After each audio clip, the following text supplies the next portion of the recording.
Sa PBA ulit, hindi naapula ng Converge Fiber Xers ang pagliyab ng kamay ni Juan Miguel Tiongson sa uling yugto ng laban dahilan upang makamit ng San Miguel Beermen ang kanilang ikatlong sunod na panalo matapos ang mapait na simula sa PBA Season 50 Philippine Cup.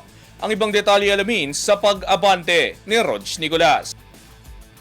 Nagliyab si Juan Miguel Tiongson sa ika-4 ng yugto upang panguna ng San Miguel Beermen sa score ng 96-90, panalo laban sa Converge Fiber Xers sa PBA Season 50 Philippine Cup nitong linggo ng gabi sa Linares Center, Antipolo City.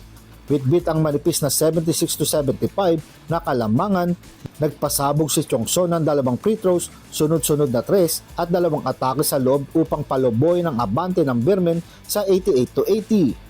Sinubukan pang bumawi ng Fiber Xers sa bisa ng mga basket ni Justin Baltasar para mapalapit sa 90-95. Ngunit isang split free throw ni CJ Perez ang nagselo sa panalo ng defending champions.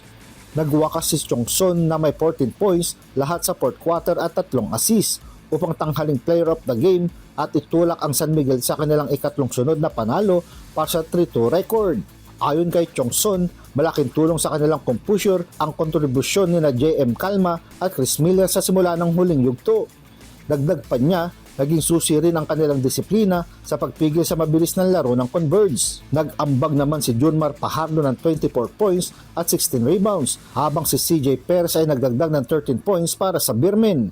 Para sa Fiber Xers, nanguna si Destion Winston na may 20 points, sinundan ni Justin Arana na may 19 at Baltasar na may 14 points. Ngunit nabigo silang maiwasan ang pagbaksak sa 3-2 na kartada. Ako si Rog Nicolas, Abad Sports, now na.